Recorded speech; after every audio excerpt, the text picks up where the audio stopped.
Hey guys, this is GamerCal. Welcome to another Pokemon Trading Card Game History video. My video game local stuff is done for the next couple of months. There's a couple of smaller league challenges that have been announced, but I can't really afford to go to all of them, and I'd get burned out if I did anyway. So yeah, late November is the next thing that way that I want to go to, which means we have plenty of time to go through the TCG stuff again.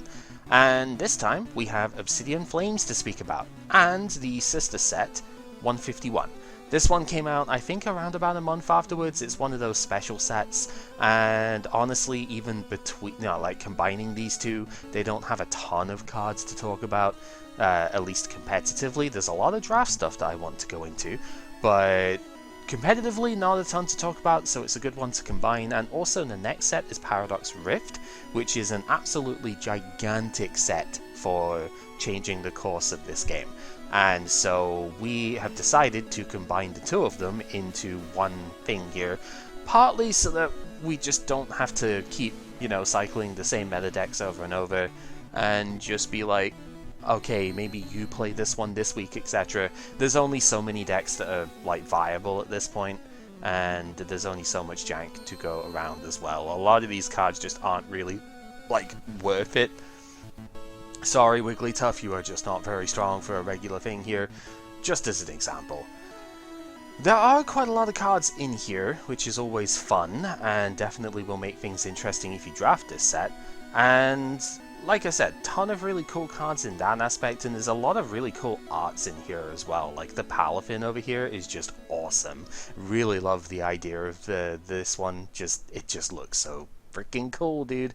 But yeah, not a lot to speak about competitively. That's fine though, sometimes that will just happen.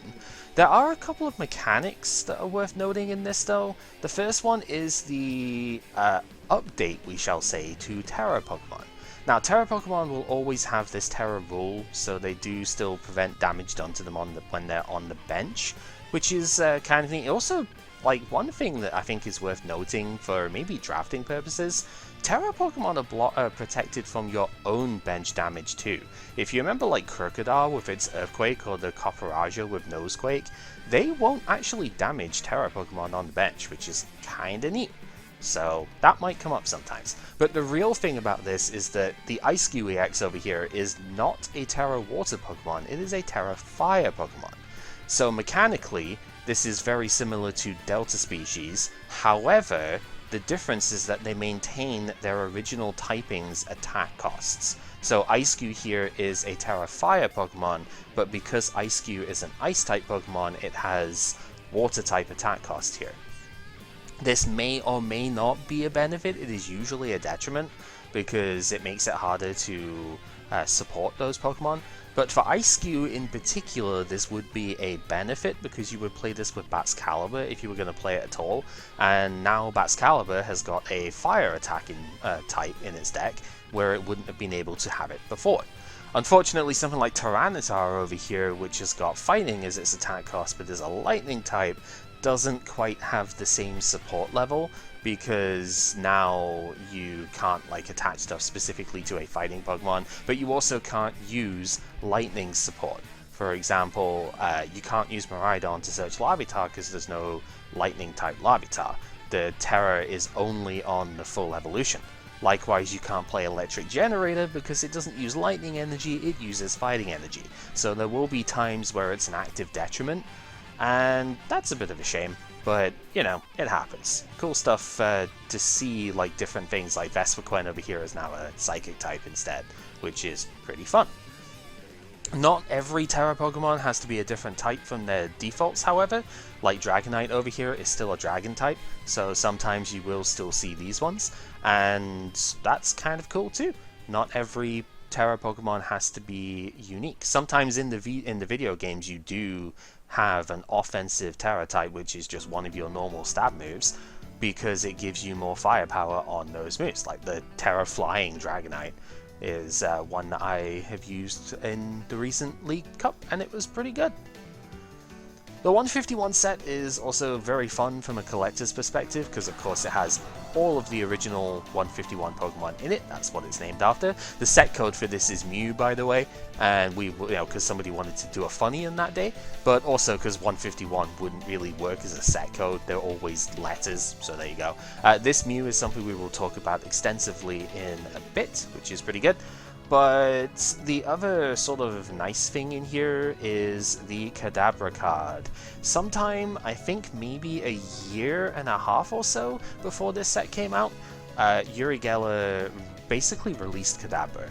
If you don't know the history, Dark Kadabra way back in the Rocket set was something that Uri Geller like found out about. He's the guy who was trying to be like the abracadabra dude, who was like trying to trademark that sort of thing, and having something called Dark Kadabra was like in his likeness. He was using spoons, etc. He thought, this is in my likeness, this is an evil portrayal, and therefore, you know, not kosher, and so lawsuit happened.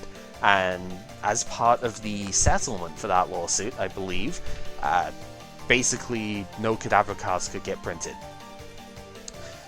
Go like 20 years later, and Uri Geller realized that this was very stupid, and he wanted his kids to be able to have Kadabra cards. We haven't had a Kadabra since the very end of Generation 2, so yeah, it's kind of ridiculous to be honest, but now we actually can, because like that was dropped, and you know, it was, Nintendo was like notified, and creatures etc. notified that yeah, we have dropped the suit.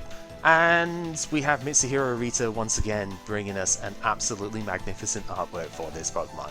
This is kind of momentous, to be honest, because it's just, I never thought I'd see the day, right, where we get another one of these cards. The card's actually kind of good for a mid-stage too.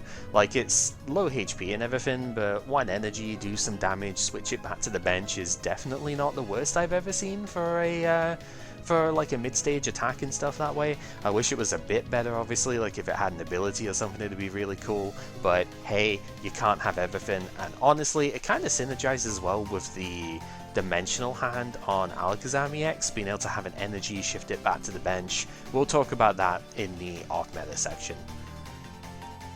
The rest of it, unfortunately, again, very few like actual competitively playable cards in here, but the couple which are game-changing for sure. Now this set, just like most special sets, you couldn't get a 36-pack box for, but if we were to draft at any point, we would still draft 36 packs of this. The Uncommon Energy duo, you know, Chip Ritchie and Azul, also happened to do stuff here, Azul GG. They also happened to basically do the same thing. They split a 36-pack box with each other, because getting a real life box for both players all the time would just be expensive as heck, right? So they actually split one, but for this they did 18 packs individually, so they still effectively did the same thing in draft scenarios, so it could be pretty cool. Why am I talking about all of it in terms of draft and everything and not actually what cards are in the set? It's because like this is basically it for competitive relevance. There is not a lot here. There's not a lot of trainers in Obsidian Flames or 151, and most of them are like mid to like not very good anyway. There's a few down here that we'll note as well, but for the most part, there's just not a lot here. Unless you are drafting, at which point I think there can be quite a lot of extra stuff that could be very good. The downside, of course, is that if somebody pulls Charizard, then that's what the series is going to devolve into, but let's talk about that. Charizard EX is a 330 HP Dark Terror Pokemon here, which is very powerful for the format, because of course it means it's now weak to grass instead of water, so you're not weak to Chien-Pao, and you are also still using fire energy, which its ability synergizes very well with. But it also means that you are hitting Mew EX and Mew VMAX for weakness, which is something that you will instantly eviscerate them for doing so. This effectively forces the Mew deck to completely change its direction or entirely die. If this thing gets established on the board, Mew VMAX just dies. Like, there's no hope for that deck. The Infernal Rain ability is part of the reason why, when you evolve from your hand to this Pokemon, you may search your deck for up to 3 basic fire energy and attach them to your Pokemon in any way that you like. This only costs 2 energy for its Burning Darkness attack, and it does not discard energy, which means you can search your deck for energy to attach to another Charmander or other attacker that you have on the bench as well, which is ridiculous. And this is assuming that you don't already have an energy attached, at which point you can just get 2 energy elsewhere, and it's really stupid. Burning Darkness is one of the most powerful attacks we've had in quite a while, even if it doesn't look it on the surface. For 2 fire energy it does 180 damage, which is already pretty efficient by the way, but it does 30 more damage for each prize the opponent has taken. This maybe wouldn't be very good if this was a VMAX or something of that ilk, where we're giving up 3 prizes every time one of these gets KO'd, but because we're in the EX era now and this only gives up 2 prizes, you're essentially able to lower the amount of prizes the opponent takes per KO, and therefore increase the number of KOs the opponent has to take to win the game. They have to go through 3 of these guys if you can get them all established, and the math just kind of works out super well at all sorts of points here. If you can get down to just 1 prize remaining and all you have are these gigantic Pokemon that are like almost impossible to KO in 1 hit, then you are doing 330 damage, which, as you can note, is enough to KO enemy Charizard, so that's pretty funny. But even if you get down to 2 prizes remaining on the opponent's side, that then means that you're doing 300 damage, which is enough to KO V-Star Pokemon in 1 hit without any damage mods. The fact of its darkness as well makes Gardevoir much harder to play. Not impossible, mind you, it's still a good deck, but like, the darkness typing here hits 2 of the best decks in the format, right? Gardevoir and Mew VMAX, so that's obviously really strong. And yeah, it's almost impossible to KO this guy in 1 hit. Which then means that a later game Charizard can be basically impossible to deal with. The fact that it's a Terra Pokemon as well means that it can't even be bench sniped, even if you don't have Manaphy on the bench. So it's ridiculous. Like, this card kind of does it all. Now I will say, it did not get cracked until like quite late into this format, when a specific build, Brazilian build, came out. And suddenly this deck ended up being absolutely awesome, because we finally worked out how to build the thing, and it actually lived up to the hype. So, unlike a lot of cards of this ilk, and despite being a stage 2, this card is really, really solid, and still is competitively relevant to this day, even with the format going more basic heavy in modern times. Stupidly good card. From the 151 set, we do have Blastoise EX over here. I found 1 top for this. I think it was also a Brazilian event that had this with Palkia, which was pretty cool. Blastoise EX is a 330 HP Stage 2 EX that has the Solid Shell ability, so it takes 30 less damage from any attack. Functionally makes it 360 HP, which is very powerful in its own right. But if you can tank with it a bit more, you could potentially end up having more functional HP. These sorts of abilities are always fun, because it means that you can, like, if you take less than 180 damage off of this thing, then, you know, like, you're basically getting free shot, which is kind of absurd. The attack is also pretty good. For 2 water energy, you discard up to 2 basic waters from your hand, and do 140 damage for each one that you discarded. So, 2 energy on it, 2 energy discarded, 280 damage, KOs all the V-Stars. Bob's your uncle. Really good. 2 drawbacks with this guy. The first is that it's weak to lightning, and therefore Miraidon eats it alive, and Miraidon was picking up a lot of steam by the end of this. The final big regional in the US for this format was actually won by JW Kribor with the Miraidon deck, and I will be playing a variant of that this week for you know, my own personal reasons. I want to play it. There's a card in here over this side that will make it pretty good. But also, the other disadvantage is that it's just kind of maintenance heavy. Like, it is only an energy retrieval away from doing 280 damage, which is pretty good, but you have to get 2 energy on this thing and then have all the energy in the hand to discard as well, and you've got to keep recycling that. It can be a little bit difficult to do, which is why it was paired with Palkia V-Star. One, because the V-Star power lets you accelerate energy to the Blastoise, and that's good, but also because then you can switch to the Palkia V-Star to have another consistent attacker that does not require as much setup. So, cool deck. The lightning weakness is really bad for it though.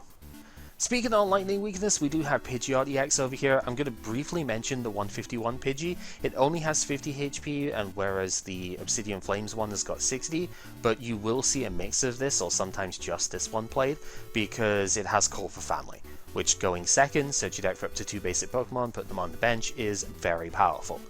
The catch is that with only 50 HP, you do have to be careful about the enemy Lost Box decks, which were still very good at this time.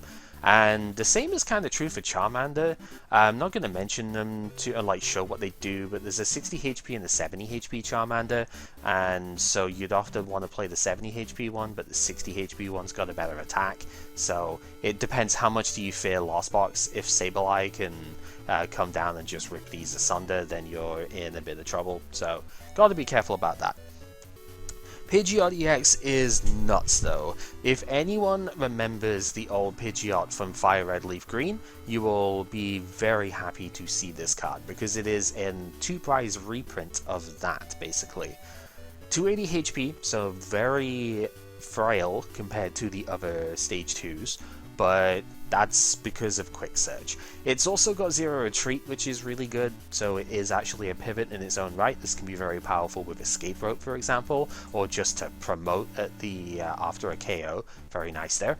But Quick Search is one of those rare abilities that's a hard once per turn. But that's because it's computer search every turn. You just search your deck for any one card, put it into the hand.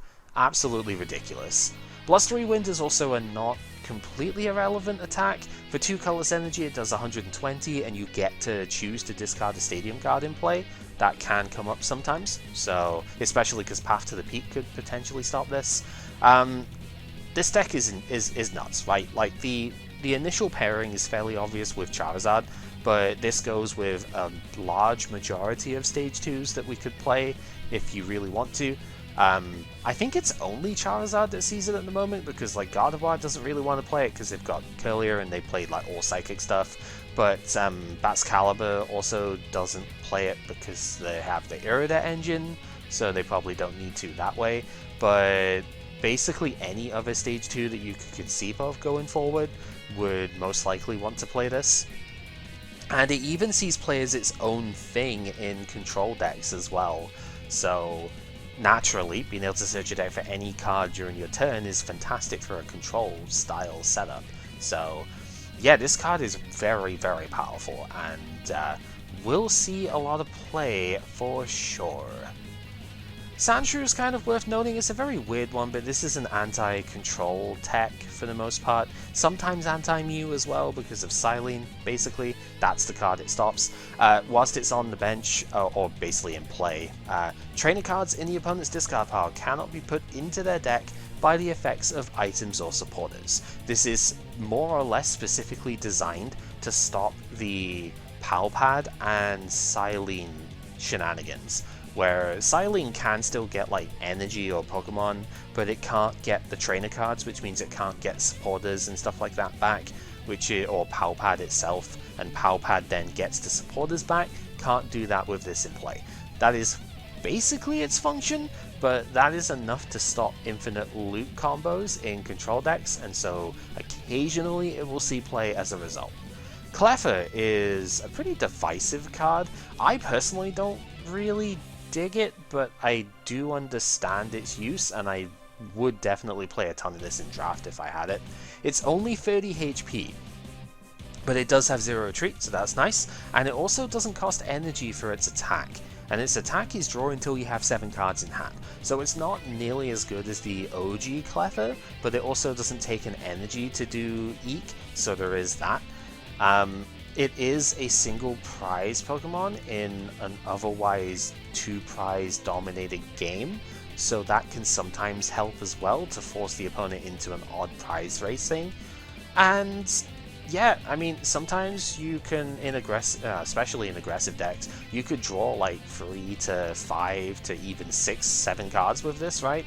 And it could be extremely powerful in those circumstances.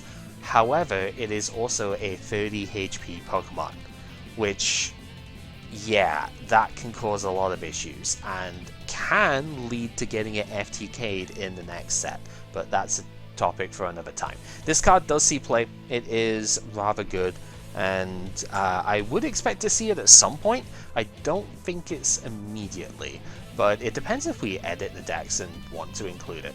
It might show up. Dodrio is one of the better cards from 151. This is a 100 HP stage 1 that has the zooming draw ability. Put a damage counter on this Pokemon, and after you do, draw a card. It actually can knock itself out, which is not too common for these sorts of abilities, which is pretty good, but it also benefits from all the damage counters that you're placing on it. Ballistic Beak does 10 for a single colorless energy, but it does 30 more for each damage counter that's on this Pokemon. So if you can amass enough damage counters down, establish these early enough, get them drawing, you can do some pretty good stuff with it.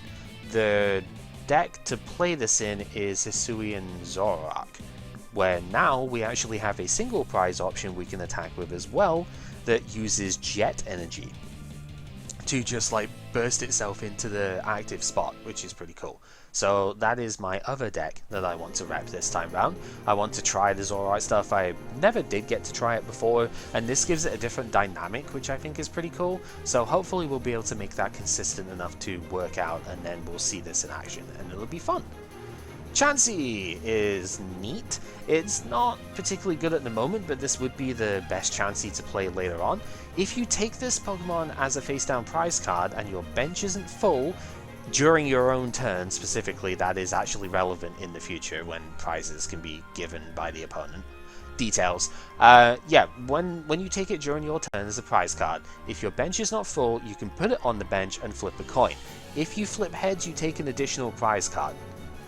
Very interesting. Also fun that it's holding the Missing Clover as well. That's an old item card, it's long since rotated, but it's a good reference to have anyway. If you played 4 of those at the same time you took a prize card, that was the whole thing.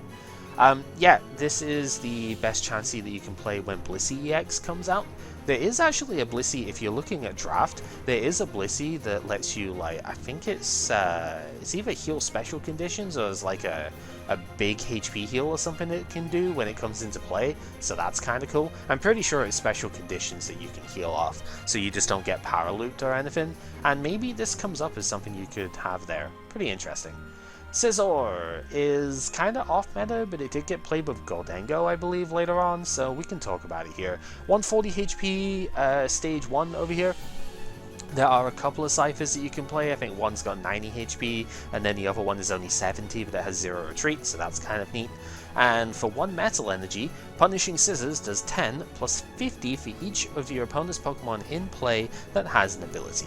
This is pretty useful for Zorobox, I think, although it is a metal, not a colorless, so maybe it doesn't work with Double Turbo, but you could probably still do some good stuff with that. Most Pokemon do end up having abilities at the moment, so you can often get a lot of damage out of this, and it's a single prizer, so it can do a lot without giving up a lot as well.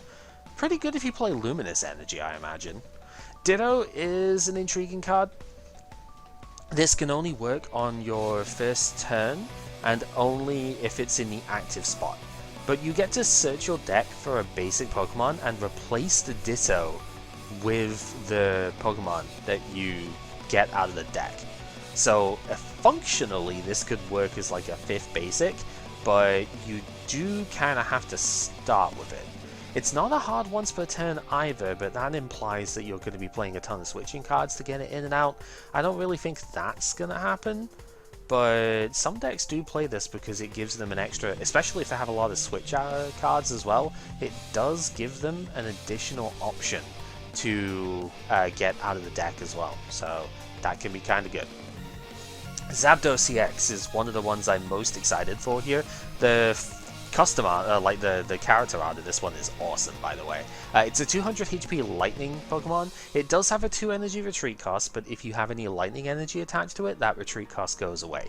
It doesn't even just like, it's not 2 less, it has no retreat cost. So if the opponent's trying to increase your retreat cost with effects like Spidops, then that doesn't work either, which can be pretty fun.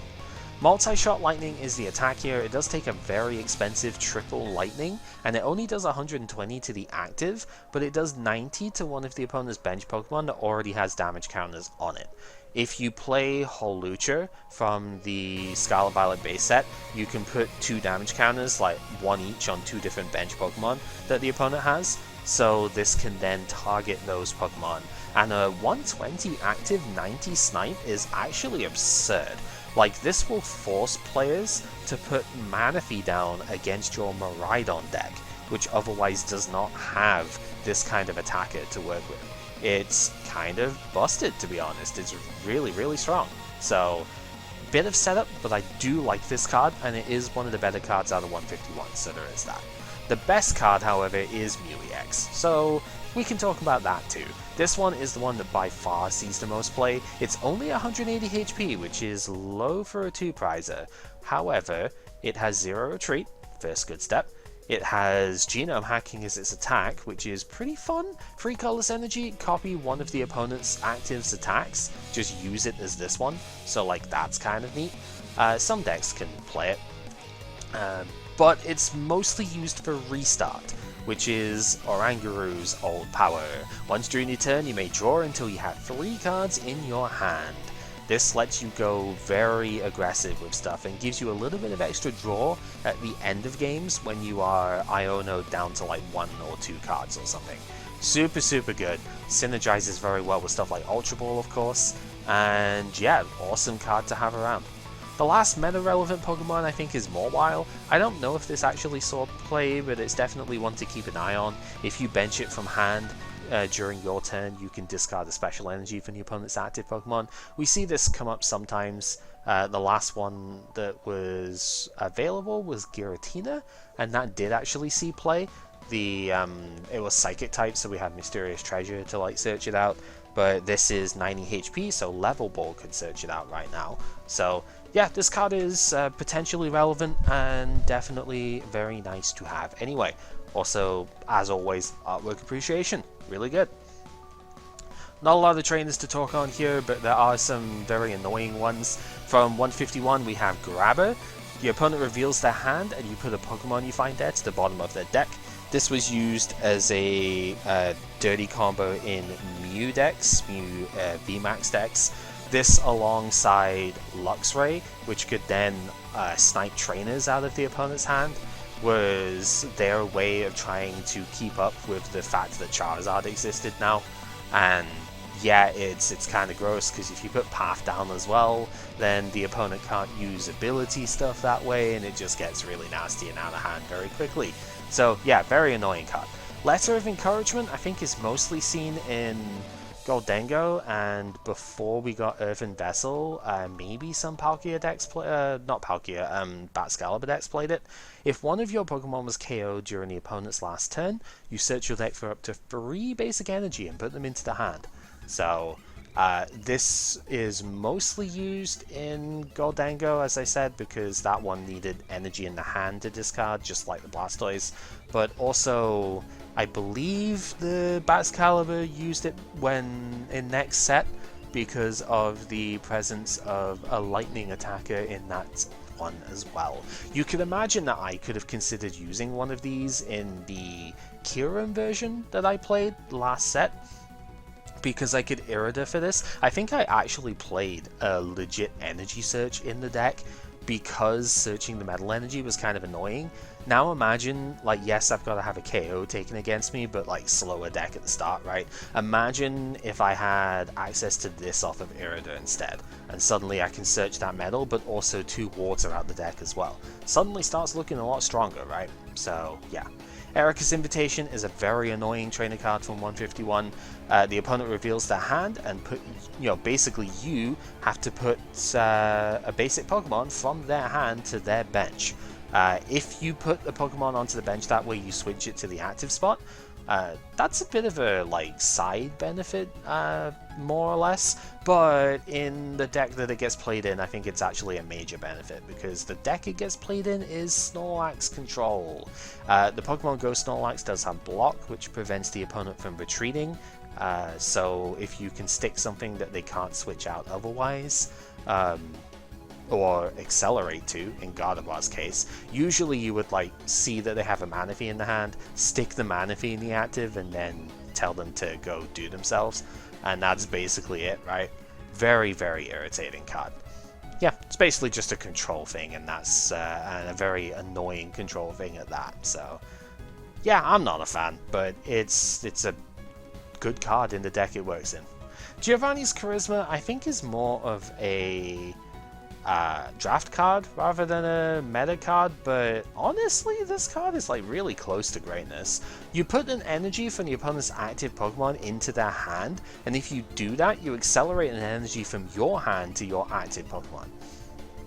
Now, it is a bit restricted because it can't take energy from like anywhere, but that's honestly for the best, because my god, that would be just stupid. But it's energy acceleration as well, which is kind of good. Like, I could see some decks actually really wanting to use this. I think the problem is like searchability. There's a Persian in 151 that can search this card specifically, but then why are you playing a stage 1 to search the specific? Yeah, like, it just doesn't make sense, right? Gallade could do it, and of course Luminion could search it, but are you really gonna like place a Luminion down to search something like this? I don't know. But it is energy acceleration, so in draft it's probably insane, right? Where energy could be hard to come by, so yeah. Pokemon League headquarters still see some play to this day, actually. People are experimenting with it more. Attacks used by basic Pokemon in play cost 1 colorless more. Yet the format has trended very basic heavy in the most recent sets, which at the time of recording, Stellar Crown has just released.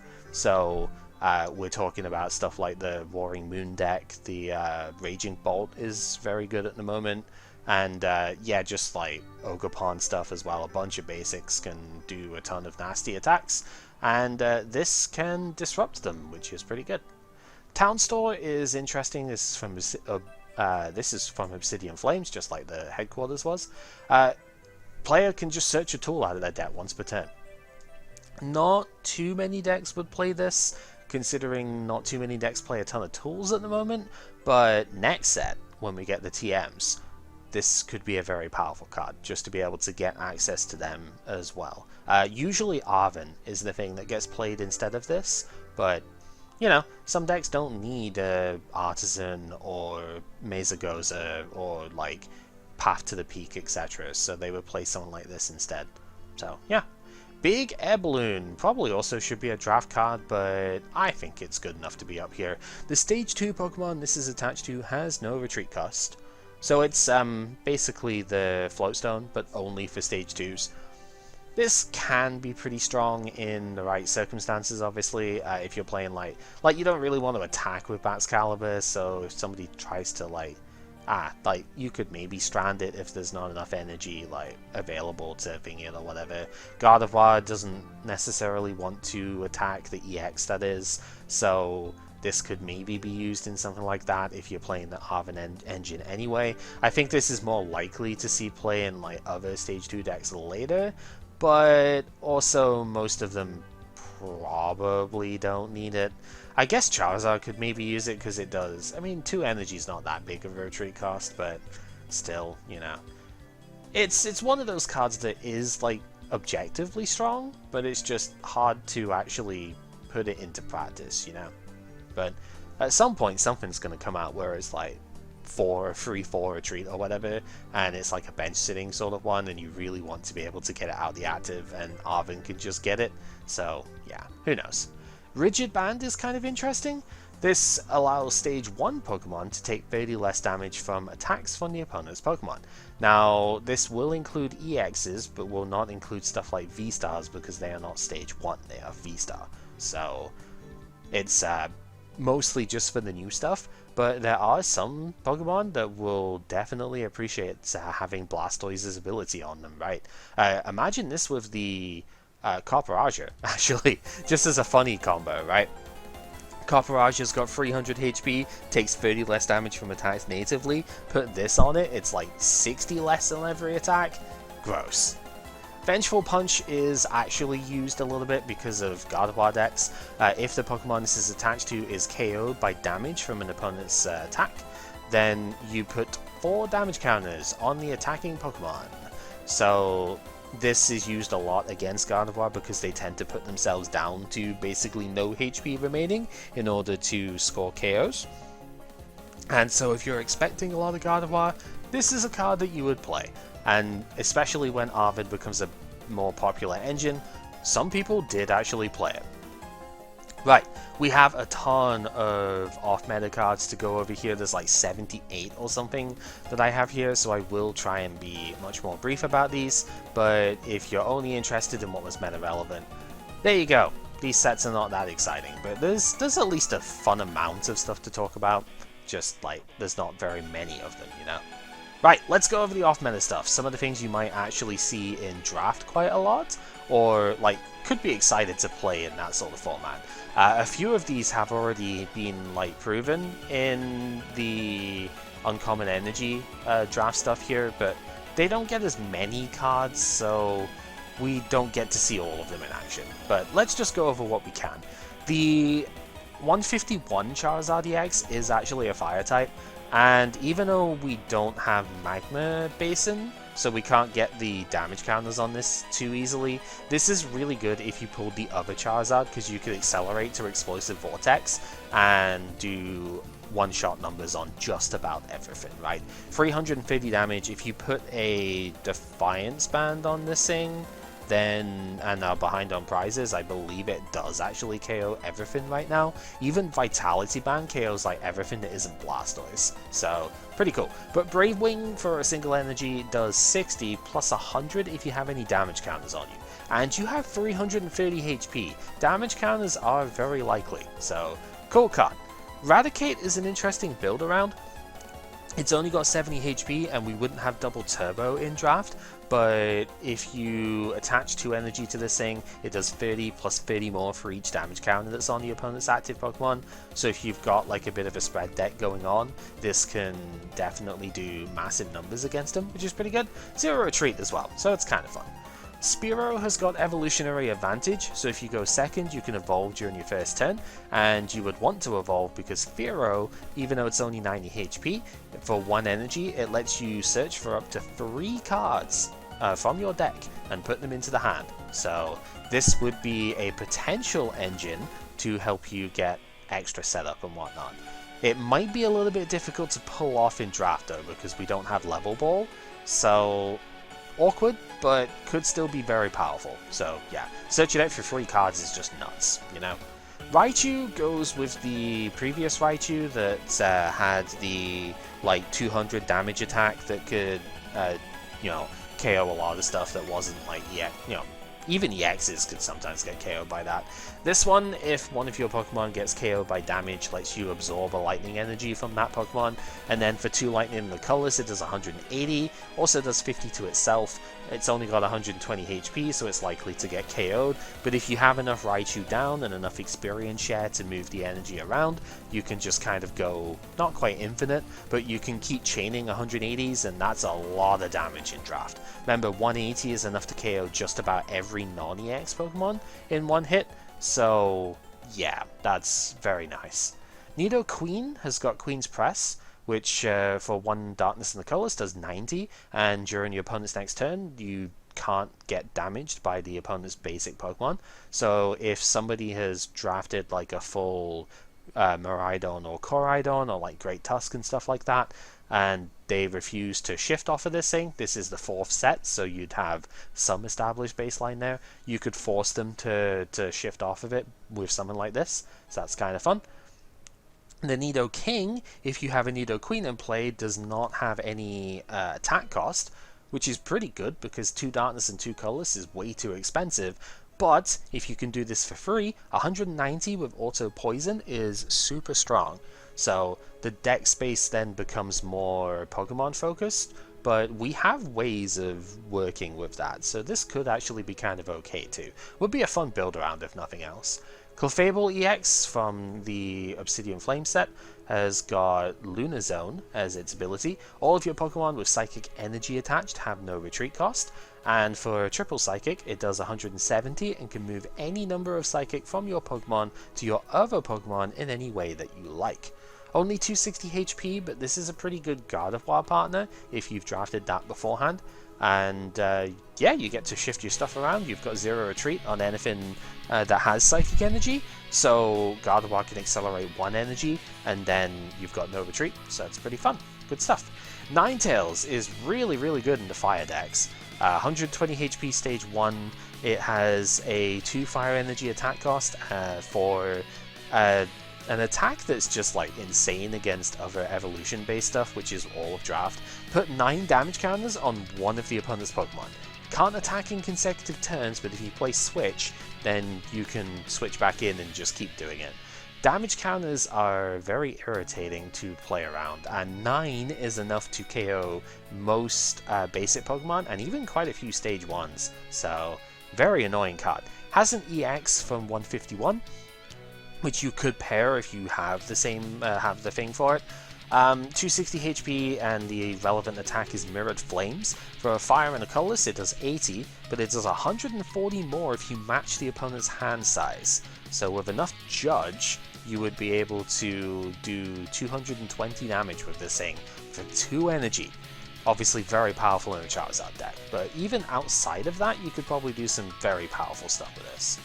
Jigglypuff is worth noting because it has 2 evolution things to go into here, and has the lead attack for a single colorless energy. Search your deck for a supporter, put it into hand. This can be very good to get you out of gummy openers, so very strong there. It already has the Wigglytuff and Paldea evolved, that if you pulled enough therapeutic energy, that's an acceleration engine that you can use, but the EX over here actually works with that same theory.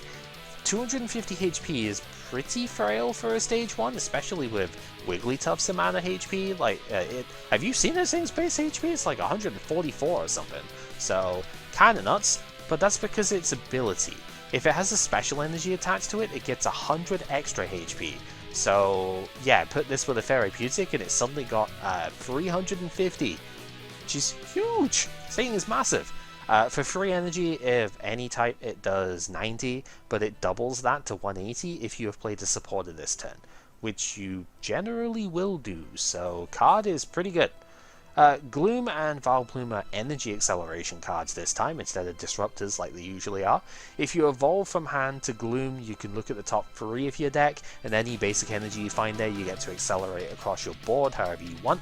Vileplume does the same thing, but the top 8 instead. We've had these abilities in the past in stuff like Ember. It's not usually very good, but in draft I could see this working if you set your deck up well, and that could be all that you need. The attacks are terrible, so it's really only the ability here. I believe there is a Blossom that was in Obsidian Flames. Let me go look at that real quick, just zoom all the way out and see the Blossom. Yeah, you flip a coin for each energy that's on it and do 90 for each heads, so I suppose you could probably do something funny because that's a split evolution line, so maybe you could do something cool with that, but yeah, probably not. But you never know. Venomoth is possibly more of an off-meta card than a straight-up bad one. Mahone did make a video on this thing. It is incredibly irritating. It's only got 90 HP, it is a grass type, so it, funnily enough, hits Charizard for weakness, which is hilarious. But you're not doing a lot of damage. What you are doing is 30 for a grass, auto confusion, and item lock on a single prizer.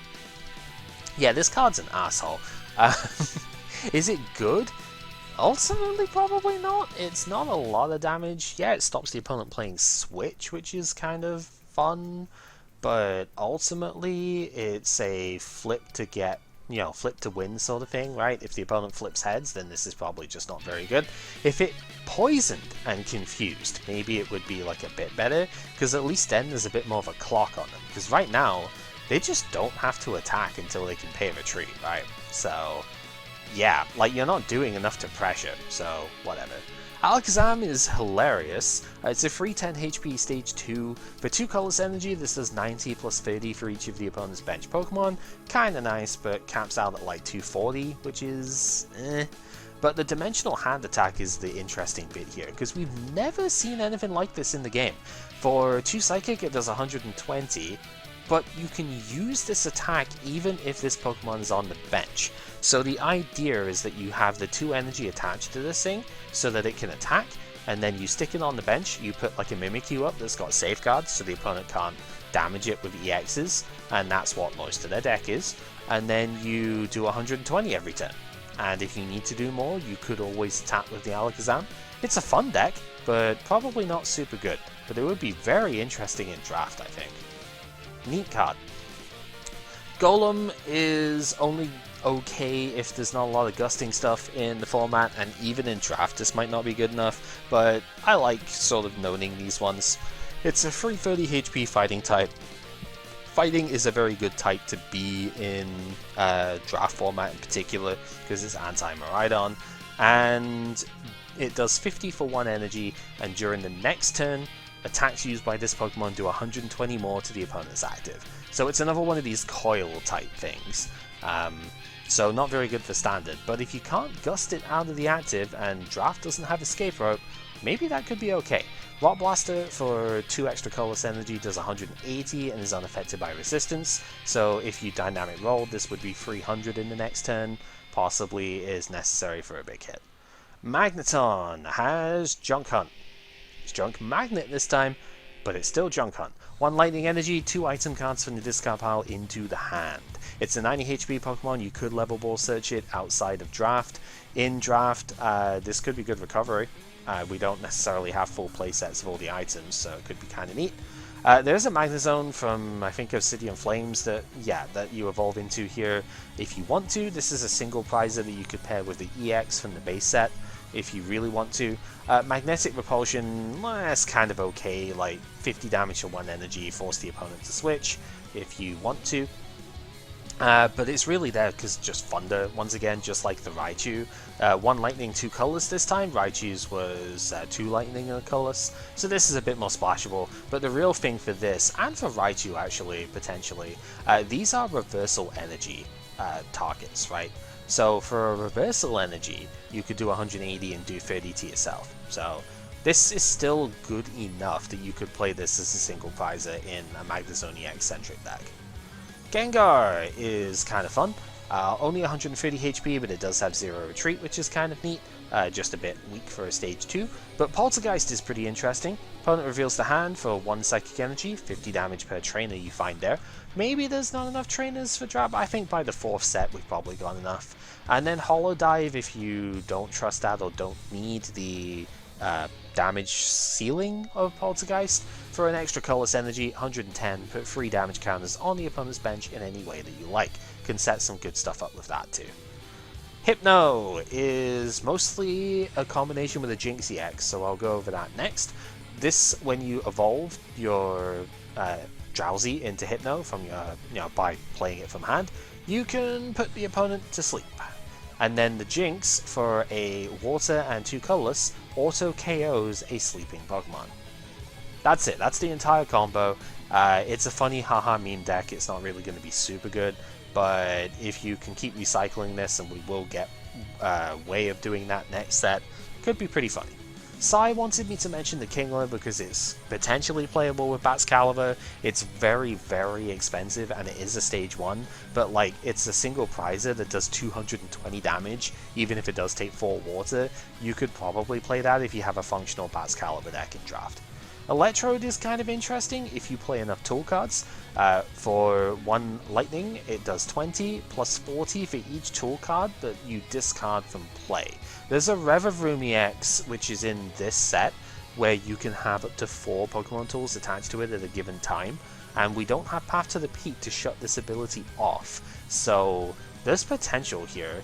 I believe the Pachirisu that is like tool drop was in Silver Tempest or something, or it was like one of the Gen 8 sets, so in draft you wouldn't have access to that, So you would need to play someone like this instead. The other part to this combination we might as well speak about, and whilst we're here, is Leftovers. This is not really used for its ability, of the ability of Leftovers. It's used because it can be recovered with Snorlax, whose voraciousness will let you put 2 Leftovers from your discard pile into your hand once per turn. So the idea is that with 2 of these in play and 4 Leftovers, if you've gotten lucky enough to get all of this in draft, then you can pick up all 4 Leftovers, discard them for the Electrode, and that's 180 damage for 1 energy on a single prizer, right? And that's without discarding any additional tools that you may have had otherwise. Cool combo, probably a little bit too high rolly, but it's worth noting anyway. Hitmonlee is interesting because of Twister Kick. This, for a single fighting energy, does 10 to each of the opponent's Pokemon, and then you switch the Hitmonlee to the bench. The reason this is interesting is not because of the amount of damage, but because it just does damage to everything, and therefore sets up the opponent for stuff like Meowscarada, or any other card that is like, if opponent has any damage counters on them, do more damage. And there are a couple in draft that are kind of good, so there could be some fun with this card. Remember, like, Meowscarada's attack is double colorless, so you can use Fighting Energy for that bit. You just have to discard Grass Energy in order to do the actual damage ability. Wheezing is very irritating, and this could be another way of using Meowscarada or something here as well. 110 HP single prizer. If it's in the active and gets KO'd by damage, you flip to KO the opponent's active as well. Super annoying card, especially if you can't gust it away. For 2 colorless energy, it only does 50, but it does do 10 to each of the opponent's bench as well. So yeah, very annoying card. Kangaskhan is potentially okay for draft, but even then the fighting weaknesses may be a bit awkward. But it's mostly triple draw. You just get to draw 3 cards for a single energy. I think some people were actually considering playing this in Stellar Crown format because of Incessant Punching can just do like a ridiculous amount of damage. For free energy, flip 4 coins, do 100 per heads. I have heard something about this. I don't think it's very good, but it is very funny, so there you go. Eevee can search for up to 3 different Pokemon of different types and put them into the hand. Most decks will have lots of different types of Pokemon, so that's kind of good. There's a few evolutions from the original 2 generations that are worth noting here. The 151 Eevees are noteworthy for their fighting Whirlpool, Lightning, and Blaze attacks over here. These all cost 1 of their respective type plus 2 colorless. Functionally, this is a reversal energy that you will be paying this for. 90 damage for that cost, but it is doubled to 180 if the opponent is an EX or a V Pokemon. These, of course, all hit different weaknesses, so you could maybe spec to hit specific types with the stuff here, and, you know, say hit the Blastoise deck with the Jolteon, or hit other fire stuff like Skeledirge or whatever with the Vaporeon, could come up. There is an Espeon that's kind of neat as well for a Psychic Energy. This does 30 plus 10 for each damage counter that's on the opponent's active Pokemon. So this could be pretty good for finishing KOs and stuff, or if you manage to do a decent amount of spread. And then the Umbreon for a single for a single Darkness Energy. Imagine if this took fire, it'd be weird. For a single Darkness Energy, it snipes 50. But for the Reversal Energy, it does 140 and then it can't attack next turn. So against Gardevoir, this could be really strong. And then the Espeon is pretty good against the Koraidon or Great Tusk stuff as well, respectively. So yeah, there's some good weaknesses that you can hit with the Eevees. They might be worth it, but it might just be a bit too much of metagaming. Still worth noting though. Aerodactyl is a Dumbo. It does take the Old Amber specifically. The Old Amber is another one of these like items that you have to put into play, and therefore it's a lot harder to search. You know, the problem with fossils has always been that way, but this time round it's got a pretty nasty second attack here. 100 damage for 2 colorless energy, and you devolve the opponent's active by putting the highest stage into the hand. Also got 0 retreat, so might come up because of that too. Articuno has Ice Float. and if it has any water energy attached to it, it has no retreat cost. The reason I'm noting this is because Bat's Caliber could potentially use it. It's a little bit weak, but it's also a single prize basic Pokemon, so there is that. 110 damage for 3 water, and 10 to each of the opponent's bench Pokemon. There's actually a Moltres I kind of want to note for just to like finish the stuff off here. You could maybe play this if you have a really good Charizard EX deck. It's still got the same Flare Float thing as well, so it can retreat for free if it has a Fire Energy on it. You discard 2 of your free Fire Energy to do Blazing Flight, and Snipe 120 specifically to one of the opponent's bench Pokemon. This can't hit active, which is why I'm a bit nonplussed by it, but this was, I think, played in the last Evolution Series video with Chip and Azul. At least one of them played it. I think it was just Chip that played it, but yeah, it was played. It didn't actually come out in the games, but you know, I'll note it just because of that. Dragonite has got a couple of cards here. The 151 single prizer is pretty strong, actually. 180 HP, no weakness because it's a dragon type, and your Pokemon in play have no retreat cost, so just ignore that little furry that's in the bottom unless you blank this ability somehow. For a water and a lightning energy, you do 180 damage and discard the top 2 cards of your own deck. So, a little bit awkward obviously, but it is a one-shot and basically everything that's a single prizer, and it's only for 2 energy that you could energy search and stuff here, so I think the card is okay. It has a Terror Pokemon as well, so 330 HP for the EX over here, 70 damage for a single energy, not amazing, 140 for that same water lightning cost, but if you flip heads it doubles to 280, which is ridiculous, but if you flip tails then the Dragonite can't attack next turn. Doesn't matter if you can retreat it for free though, so there is that. High roll card, but still could be useful. Remember that the Mabostiff that I spoke about in like the previous video? Mewtwo is basically Mabostiff as a basic Pokemon. 130 HP, 2 colorless energy for its reflected barrier, only does 20 damage just like Comeuppance, but during the opponent's next turn, if this gets damaged by an attack, you match that damage and put that onto the opponent's active Pokemon. It also has Psyslash, which is a respectable 130 for 2 Psychic and a colorless. You discard 2 energy on this Pokemon, but this is really good for Gardevoir. So like Gardevoir can use the second attack, and like every other deck could potentially use that first attack and just be really annoying. So yeah, card's a pain. Togekiss is interesting, but probably not worth a stage 2 slot. At the end of your turn, you can draw until you have 8 cards in hand. The only problem with this is then the opponent just plays like Iono or Judge, and you no longer have those cards in hand. So I wish it was like at the end of the opponent's turn. That would have probably been a lot better. Its attack is like okay, but you're not really attacking with this thing very often, I don't think. Paldean Clodsire is interesting solely because of the Clodsire EX that we spoke about before. If there's a stadium card in play, you can poison the opponent's active. This can technically do poison that way too, but you don't want to because you poison yourself as well. How this thing can get poisoned? Beyond me. Doesn't matter though. The attack here is Venoshock for Darkness and 2 colorless or Reversal energy. It does 80 and adds to 120 more for a total of 200 damage if you are attacking a poisoned Pokemon. So yeah, if you play double Clodsire, poison the opponent's active, this effectively is 210 for free energy, which is pretty good. You just have to find a way of getting the energy on, which is the awkward bit for that deck. I did say that T-Tar EX is not especially good for the lightning side of things here. Like, it's not a really good terror Pokemon, but it is a lightning Pokemon in a deck that's otherwise using darkness stuff. Judge that as you will. If you get enough of this guy, it could just be its own standalone deck though. For a single fighting energy, this 340 HP EX, by the way, does 120 and discards the top 2 of your own deck. But if you do the second attack for 2 fighting, it does 150, and if your bench has got any damage counters anywhere on there, it does 250 instead, which is just ridiculous for something this big. It does have a 4 energy retreat cost, but big air balloon, just saying, could be useful.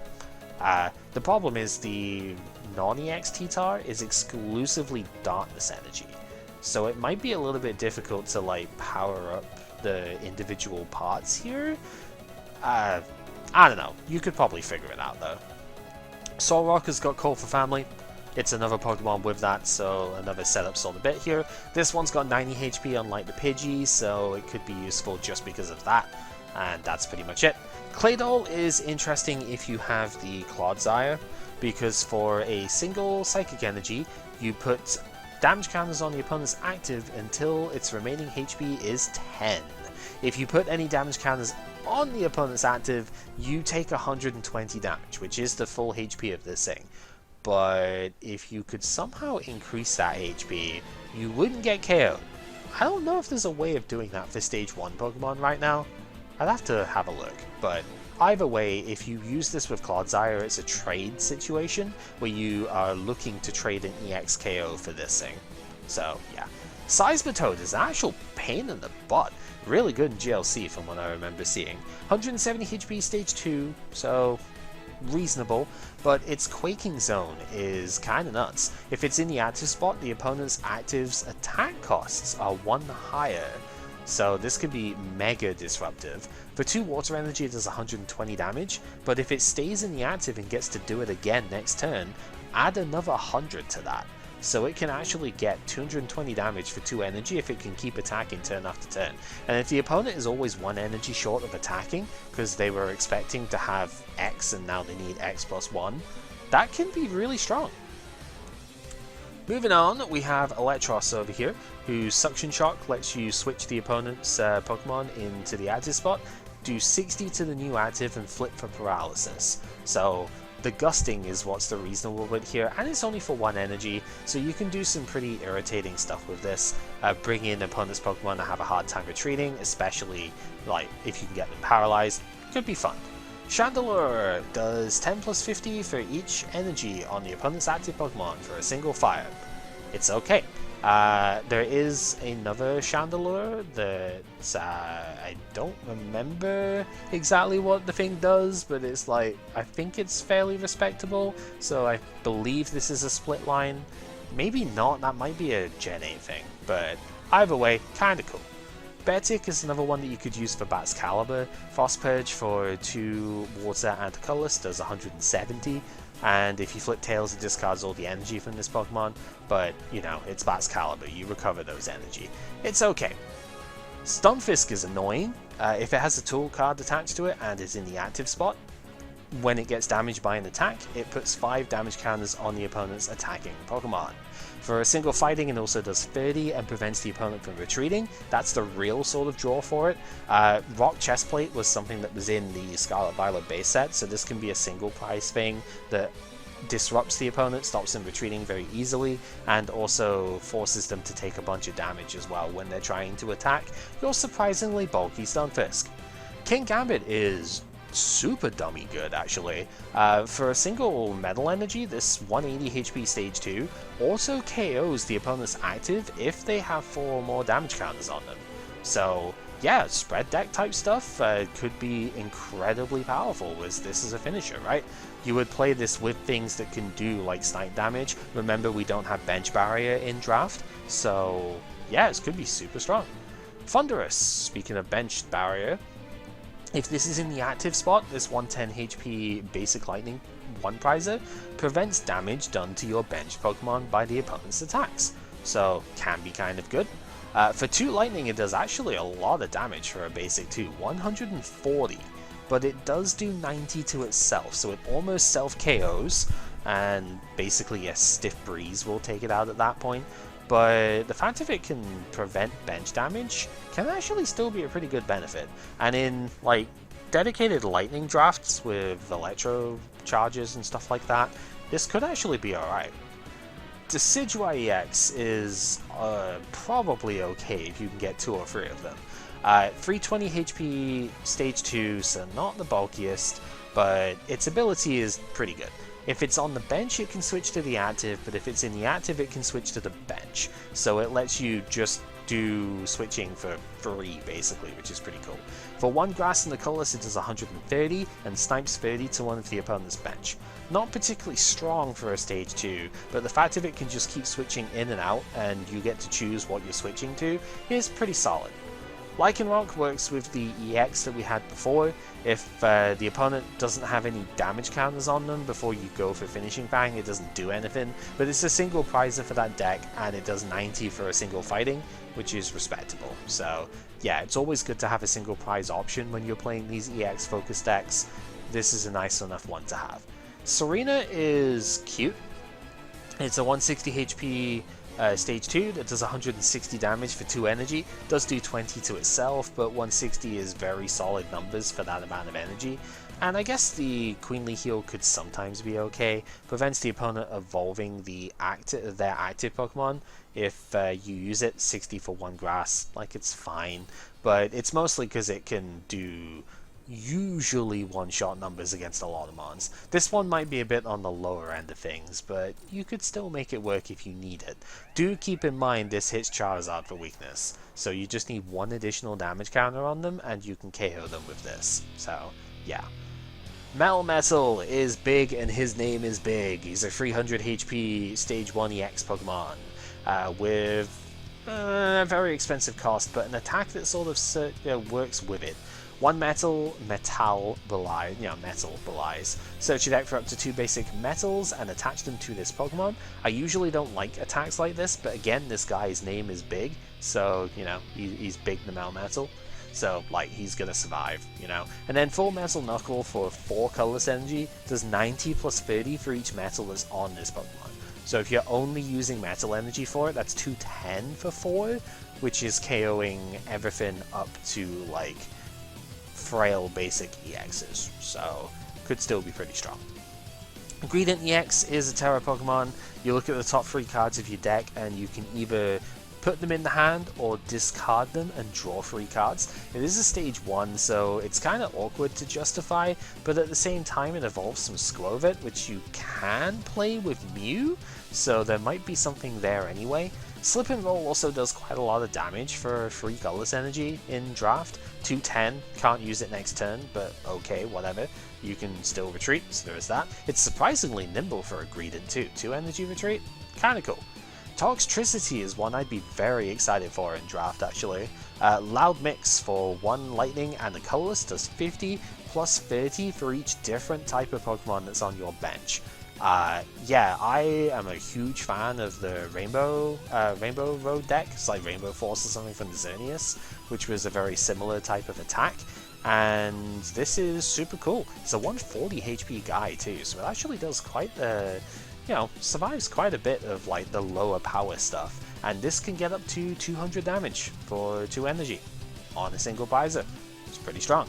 Oinkologne works if you've got the EX from before. High Impact Kick does 160 for 3 colorless, and if you flip Tails it does 60 to itself, but again, single prize attacking option in an otherwise 2 prize deck. It's pretty useful. Pawmot EX is the opposite. It's a good 2 prize attacker for the previous single prize ones that we've had. For 2 lightning energy, this 300 HP, 0 retreat cost, stage 2 EX here, has, yeah, 11 strike, discard 2 energy, snipe 220 across one of the opponent's Pokemon. Can be the bench, can be the active. This hits whatever you need it to hit and is a closer for the deck that otherwise may struggle to like finish things off. In a comprehensive lightning package, this guy is insane. Speaking of comprehensive lightning packages, if you know the opponent is going to play it, then Belly Bolt just is immune to damage from the opponent's lightning Pokemon. That's basically all it needs to be. Very stupid card, but also very funny. Toadscroll EX could maybe be used if you have the Fortress stuff from before. It's a 270 HP Pokemon. This might be good with Ogerpon and stuff later, actually. Prevent all effects of the attacks used by the opponent's Pokemon, done to all of your Pokemon that have any energy attached to them. So no poison, paralysis, no like discard energy effects, etc. No auto KOing from King Gambit. Screw you, right? Colony Rush for 2 grass energy does 80, but it does 40 more for each of your bench Pokemon with grass energy attached to them. This is where the Ogerpon will come in later. We'll talk about that way down the line when Twilight Masquerade comes out, but still keep an eye out for this. It could be okay in the future. Cloth EX is very funny. I think this actually has seen a tiny bit of competitive success. It's a 220 HP basic EX, and if it's in the active spot and gets damaged by an attack, you discard an energy from the attacking Pokemon.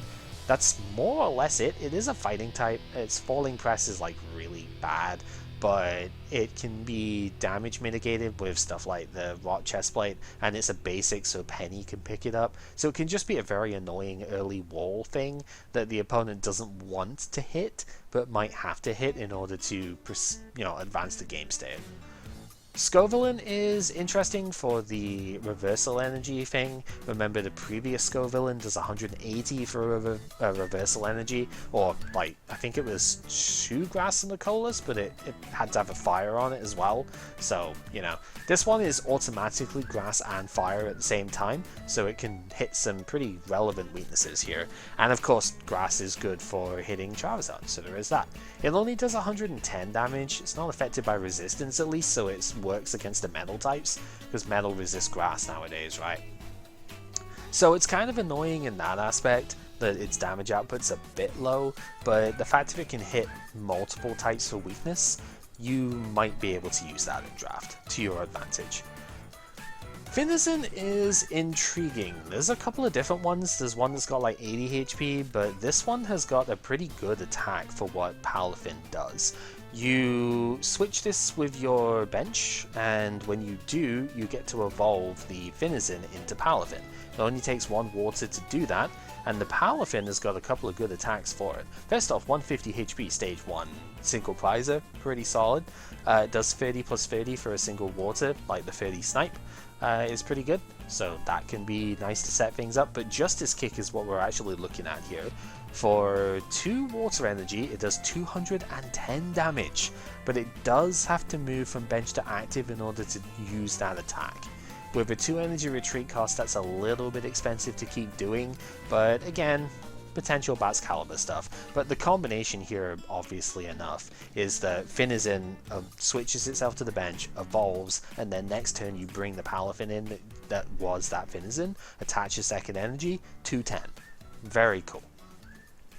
I mentioned the Reveroon before. It does have an attack, but like, kind of whatever. This is mostly just used if you need the extra tool cards in play, and that's about it, really. Glamora is pretty good with the one from the previous set. I think I did mention it in Paldea Evolved. 270 HP EX, and it has the Dust Field ability. As long as it's in the active spot, the opponent is restricted to 3 bench Pokemon only. This actually could be kind of fun in current standard if Area 0 Underdepths actually becomes as good as I think it could be. And honestly, it probably will be, so that could be fun. Probably won't see play, but would be nice to restrict them anyway. For 2 fighting energy, this does 140 and auto poisons, so it's annoying enough that you have to kind of deal with it. And yeah, it's hard to deal with, so pretty respectable. Remember, it's a fighting type, so you can put Rot Chestplate on this thing as well and make it even more annoying. Houndstone, I think Sai wanted me to mention this one. 2-4 Rocious is a very funny attack name. And if the opponent has exactly 2 or 4 prize cards remaining for a Psychic and a double colorless, you do 80 plus 120. So reversal energy potential, Gardevoir potential, there's other Houndstone EX and stuff could also be there. Because it's right here, 260 HP, and can prevent the opponent retreating, which is pretty fun. Like 1 Psychic, 30 damage, prevent retreat, pretty fun. But last respects is what we're actually looking at. Psychic double colorless, 160 plus 10 for each Psychic Pokemon in your discard pile. Possible. I'm not super keen on it, but I could see it working if you really want it to. Flamigo is something I'm really excited with. Remember I mentioned last time round that even if you don't pull a full United Wings package, this guy alone is worth it to bring in. Like, you play one of the ones to search it, and then you get this guy out too. 120 HP, and for 2 colorless energy, it does 60 and snipe 60 if you have a Flamigo on your bench. 60 snipe 60 could actually just get 2 KOs on evolving Pokemon, and this could just be like lights out, shut the game down immediately sort of thing. Very, very strong card. Finally, Koraidon and Miraidon get extra EXs here as well. For the Koraidon side of things, I think it's actually relatively good. 230 HP, single fighting energy to do 20 and 20 to 2 of the opponent's bench Pokemon. Remind me why Triple Laser had to be put on Iron Treads again. Like, I know that's 30, but it takes 3 colorless energy. What were they thinking? This is literally just the same thing, but much better. Gaia Press does 230 for 2 fighting and a colorless, also does 30 to itself, but that's a lot of damage for free energy. That's KOing a ton of stuff, so yeah, on a basic, very powerful card. Miraidon maybe isn't quite as good, but it does have zero retreat. That's actually really worth noting for this guy. And remember that if you pulled the other Miraidon EX, you can always search this one out the deck. 220 HP, single lightning energy to do 20 and draw 2 cards, pretty good for the start of the game. 3 lightning energy is a lot to ask for only 150 damage, but it does accelerate a lightning energy from your discard pile to one of your bench Pokemon, so it's like setup, it KOs a lot of single price stuff, and also Electro Charger and stuff. If you've got a full lightning package, again, this guy could be worth playing. There's a small handful of other supporters to talk about here, so let's just finish off with that. Bill's Transfer, you look at the top 8 cards of your deck, and any number of Pokemon you find there can be revealed and added to the hand. Respectable enough because it can get basics and evolutions, but unlike the other 2 cards we have to do that, it is kind of RNG based, so up to yourself if you think that's worth it, but it gets a lot of cards potentially, so it can be pretty good. Gita is terrible in the main game, the actual competitive game, and she's terrible in Scarlet Violet too. She's got a really bad team, but that's not the point. Search your deck for up to 2 basic energy cards, attach them to one of your Pokemon. However, you can't attack the turn that you use this, so ideally you want to use this early on basic EX, and that would be really good if you could get it to work, but I don't know, maybe the Tinglu deck could use this as like another part to it instead of having to have Koraidon initially, but then you're not drawing cards, so maybe it's a bit tough. I don't know. There's maybe something you can do with it, and that's why I'm noting it here. Ortega is like a really bad control card, but I guess you could probably try and use it in draft. Reveal the opponent's hand, put a card from there to the bottom of the deck, and the opponent gets to draw a card if they want to. Which they probably always will, but there might be reasons why they wouldn't want to, right? But yeah, it lets you dunk the opponent's supporter card, I suppose. If you're having a hard time like keeping supporters and stuff in hand, maybe this could be something to go against that. I still think it's bad, but you know. Poppy is interesting in like a lot of ways, but the actual trainer card is kind of good too. Move up to 2 energy from one of your Pokemon to another one of your Pokemon. So it can be good. Energy transfer stuff is always kind of fun to have around.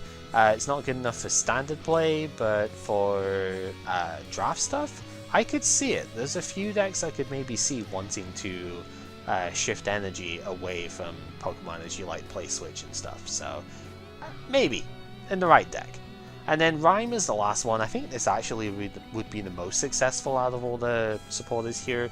You draw 3, and then you force the opponent to switch. They do get to choose, but this basically stops the opponent from putting a chump blocker in the active whilst you, get to do your thing, right? So, and especially if there's something you just can't KO in the active, but you could get a knockout on like anything else that the opponent has down, this would be the way to get there. And then we already talked about the leftovers as far as the utility of, or like the deck goes, but it does have some utility as well. At the end of your turn, if it's attached to the active Pokemon, you heal 20 damage from that Pokemon. A couple of cards could maybe use it, like Skeledirge EX could possibly use it, because or any Pokemon that does like damage to itself could maybe use this. Unfortunately, these Pokemon have got like too low of a HP for it, but consider, say, the Magnezone. Actually, Magnezone might be reasonable enough for it. It does 30 to itself, but if you heal 20 of that, this still has an okay amount of HP going into the opponent's turn. There's a non-zero chance it could survive as a result of that. So, like, yeah, there's the odd little bit of utility this could have as well as just being a discard magnet for Electrode. There's a lot of cards in the drafting part to speak on here, but realistically the set is only like 2 cards deep, 3 cards deep realistically, when it comes to the competitive side. Cleffa you can argue as well, because this does see play, but I'm still not like sold on this being the best option, but I can see it, so we'll mention it anyway. There is not a lot to speak on in terms of the competitive value of these two sets, which is a shame because that's two sets in a row that have kind of done this now, but don't worry, we will be getting there. It will get better, if you will. Next set is Paradox Rift, and that is a huge paradigm shift for the game as a whole. If you have enjoyed this and found it interesting, thank you very much. Thank you for watching if you managed to make it this far. And until next time, when we get to do some battles and get to see Charizard do its thing, yeah, take care.